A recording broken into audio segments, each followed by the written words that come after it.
Mm, Voy a hablar de un tema que dentro de lo que es la inteligencia artificial y la ciberseguridad, que no es muy tratado desde el punto de vista académico dentro de los ámbitos del derecho informático, porque voy a hablar de la ciberseguridad, pero vista desde la defensa nacional y concretamente del caso uruguayo. Voy a seguir la línea de Bárbara, que me pareció súper interesante su presentación, de no pensar desde la individualidad, sino de pensarlo desde el punto de vista de la sociedad toda.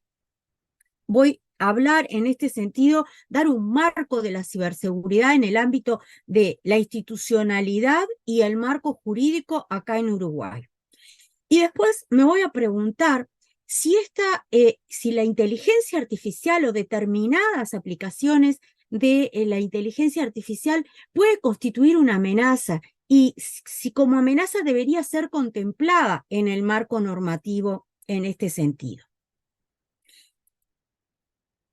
Y tenemos que empezar con la ley 18.650 del año 2010, que es la ley marco de la defensa nacional. Y al estudiar la ley, una de las cosas que como civil me llama la atención es que en el artículo primero la ley establece que la defensa nacional comprende el conjunto de actividades de civiles y militares. Tenemos la tendencia a asociar defensa nacional con los militares, con el área militar.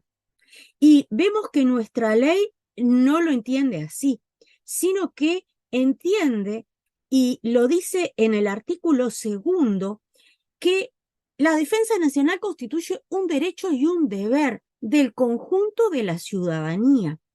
O sea que no es solamente un tema de civiles y militares, públicos o privados, sino que es de toda la sociedad, ¿no? Y esto me parece un punto de partida para analizar el tema de la ciberseguridad, porque normalmente la pensamos relacionados a determinadas instituciones, ¿no? Si pensamos en ciberseguridad, pensamos normalmente en AGESIC o el CERTUI, y si pensamos en ciberdefensa, lo vamos a estar asociando a el área militar. La ley establece, a la 18.650, establece que debe aprobarse una política nacional de defensa para cada periodo de gobierno. La actual Política Nacional de Defensa se aprobó por el decreto 371 del 2020. Y acá tenemos la inclusión del ciberespacio en varios puntos de la política. Cuando refiere a la situación mundial, que habla de la hibridez, de las amenazas y de la localidad en cuanto al área de operación e incidencia, y establece, vieron en los círculos que mostraba Pablo, va a incluir al ciberespacio como uno de los lugares en que es posible accionar. Y dentro de los objetivos estratégicos del Estado, establece mantener la integridad en el ciberespacio.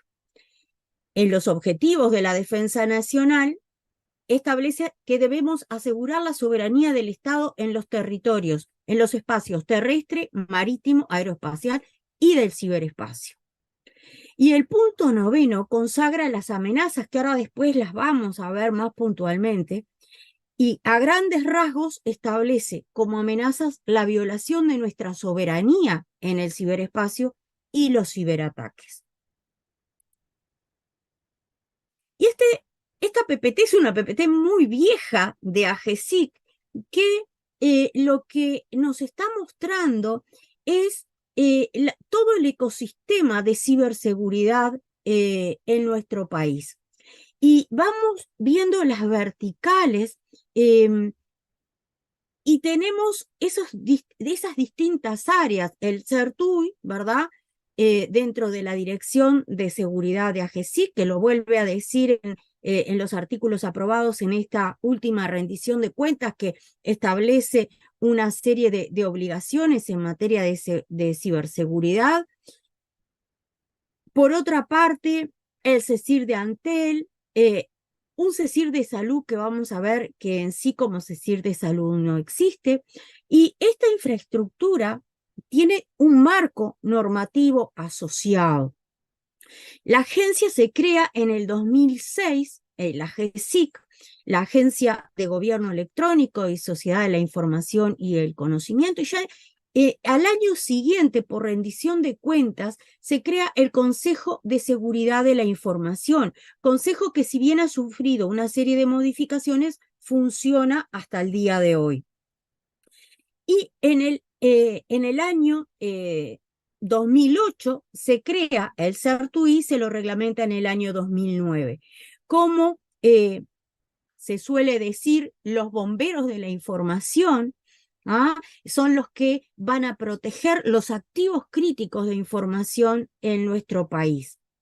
Y teníamos un antecedente en esta materia, que es el CECIR de Antel, que increíblemente nunca fue creado formalmente, pero fue el primer CECIR en el país en empezar a funcionar.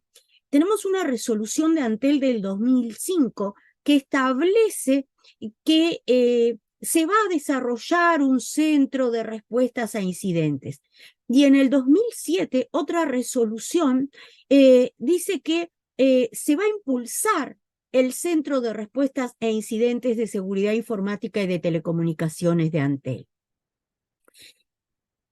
Dentro de este ecosistema de ciberseguridad también tenemos el de CECIR, el CECIR en el ámbito del Ministerio de Defensa, creado por el decreto 36 en el año 2015. También tenemos la unidad de cibercrimen, que ya es más reciente y que funciona en la órbita de la Dirección de Investigaciones de la Policía Nacional. Y en el área de la salud, si bien en ese ecosistema, y ha sido el deseo desde el momento en que se creó el ecosistema, crear un CECIR en el área de salud, no existe como tal. Sí existe el programa Salud UI, y en la última rendición de cuentas se establece que AGESIC va a ser quien va a brindar en todo lo que es relativo a el ámbito digital, asesoría y soporte al Ministerio de Salud Pública. Por otro lado, también tenemos al CESIU. El CESIU es el Centro de Servicio de Informática de la Universidad, de la UDELAR, que en materia de Internet fue un gran pionero en cuanto a lo que implicó conectividad a través de la red Clara, y es la que el CESIU es quien administra los nombres de dominio.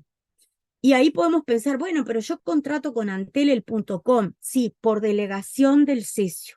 El responsable a nivel internacional es la Universidad de la República, a través del CESIU. Y esto es importante porque, como decía Pablo, en materia de ciberseguridad, normalmente pensamos en la información, pero todas las infraestructuras y las infraestructuras críticas son susceptibles de ataque con un impacto muy, muy importante. Y el último organismo en crearse ha sido la unidad en cibercriminalidad en la Fiscalía. Y esto como completa, ¿verdad? Ese ecosistema a la hora de ver desde el punto de vista de tener un sistema informático adecuado en los distintos ámbitos y tener las herramientas para perseguir las conductas ilícitas, ¿verdad? Que ahí van a hablar los compañeros, y que todavía tenemos un debe en nuestro país vinculado a lo que son los delitos informáticos. Y esto me pareció importante destacarlo porque en este ámbito de la defensa nacional que estamos hablando, cuando hablamos de actividades civiles, yo lo asocio a todo este esquema de ciberseguridad. Vieron que el único ámbito militar es el Ministerio de Defensa, y la ciberseguridad hace justamente a tener las redes, tener todo nuestro sistema en forma adecuada para no ser factibles de sufrir ataques. Y las actividades militares que evidentemente el Ministerio de Defensa, como cualquier otro organismo, tiene que trabajar en ciberseguridad y lo hace a través del DSCIRT, también tiene el cometido de ciberdefensa. Y que no debe confundirse la ciberdefensa con la ciberseguridad. Son conceptos que se manejan de pronto en forma independiente, pero que hacen actividades diferentes. Y la ley establece la creación de un cibercomando que todavía está pendiente y que, bueno, que estaría en la órbita del ESMADE. Y el decreto 371 identifica 10 amenazas, que yo identifiqué estas 4 como directamente vinculadas al tema que nos ocupa, pero que eso no quita que otro tipo de incidentes como de bioseguridad, como conflictos regionales, hoy hacía referencia Pablo, bueno, a determinada manipulación de información que puede afectar a los estados. Evidentemente, la inteligencia artificial implica como tecnología de doble uso que es, bueno, todos los aspectos positivos que nos pueden brindar respecto a la seguridad nacional.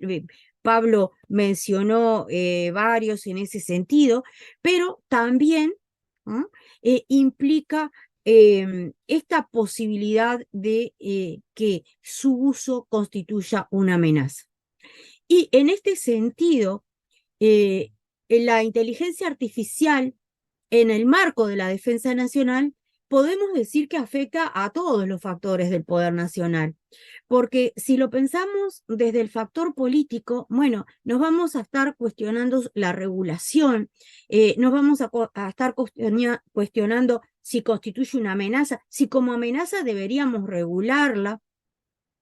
Desde el punto de vista económico, sin lugar a dudas, los ciberataques tienen un componente económico en la mayoría de los casos, incluso en los casos de ciberataques a países, como fue el caso de Costa Rica, por ejemplo, en que se pidió un rescate económico, no fue un ataque político, si bien se fue considerado por el gobierno de Costa Rica como un ataque terrorista.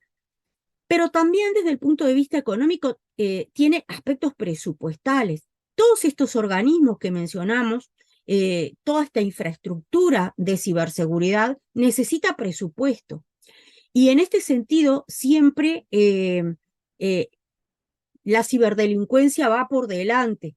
Normalmente tiene mayores recursos y es muy importante tener en cuenta qué es lo que está sucediendo y tener una fotografía lo más realista posible de cuántos ciberataques existen, de qué entidad son, qué implican, para qué, justamente para poder evaluar a ciencia cierta qué es lo que necesitamos para estar protegidos.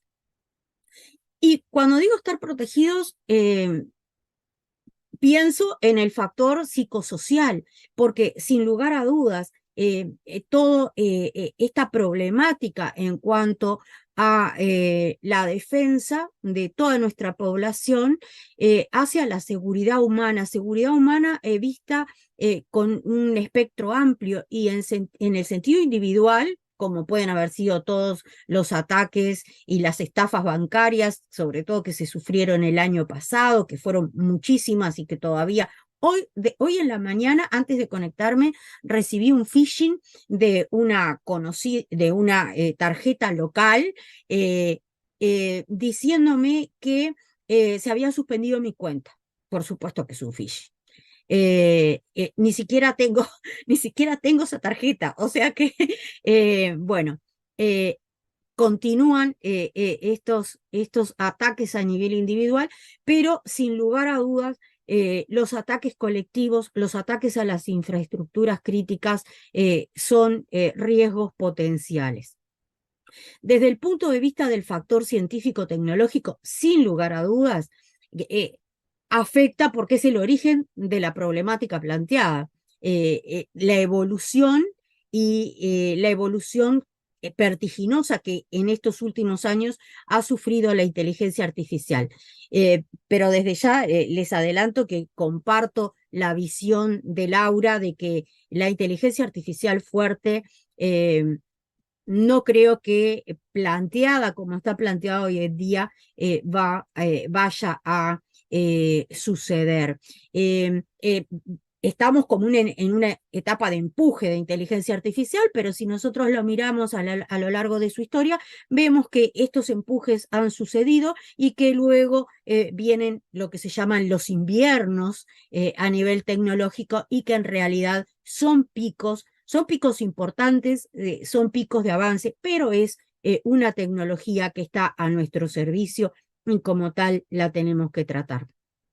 Y desde el punto de vista del factor militar, sin lugar a dudas, como decíamos, la IA puede estar al servicio de la defensa, al servicio de la ciberseguridad o puede constituir una amenaza.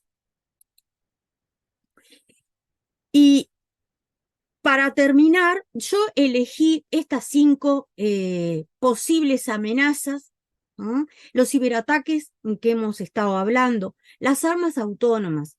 Las armas autónomas creo que es un tema en el cual, si bien existen grupos de trabajo a nivel internacional, tenemos que comenzar a reflexionar. Las armas autónomas están prohibidas, pero sin embargo la IA les da una potencialidad que no tenían anteriormente, en el sentido de que podemos dejar librada la decisión de un posible ataque a la inteligencia artificial. Y esto me parece sumamente peligroso. La IA no va a distinguir entre un civil o un militar, no va a distinguir en qué área de una ciudad ataca, y eso me parece, o cuándo atacar, o la posibilidad incluso del hackeo de un arma autónoma, ¿verdad? Y perder el control de esa arma y que se torne en mi contra. Por otro lado, también hemos hablado en las jornadas de la manipulación de la información. Manipulación de la información que, bueno, está vinculado a todo el tema fake news y deepfakes que ya se estuvo hablando y que también puede constituir una amenaza en cuanto a lo que puede ser la desestabilización del gobierno, ciertos cuestionamientos, ciertas corrientes de opinión que se pueden generar en forma artificial, porque tenemos la posibilidad de crear perfiles falsos y por lo tanto generar corrientes de opinión que no son legítimas. Y también se ha hablado del tema de los sesgos, que desde el punto de vista de la amenaza lo visualizo dentro de lo que es la discriminación. Laura ya hizo mención a nivel procesal, por ejemplo, a nivel penal, de determinado software de inteligencia artificial que individualizan a determinadas personas como posibles sospechosos, ¿verdad? En función de la información con que se ha alimentado ese sistema de inteligencia artificial. Y para terminar, porque ya estoy en hora o pasada unos minutos, una reflexión final. En la seguridad nacional es tarea de todos. Un ciberespacio seguro depende tanto de públicos como privados, de civiles y militares, actuando en conjunto y coordinadamente. Esto me parece importante. No trabajar en chacritas, sino que tener una mirada general, utilizando la tecnología y en este caso la inteligencia artificial como una herramienta y como una herramienta al servicio del ser humano. Bueno, muchas gracias.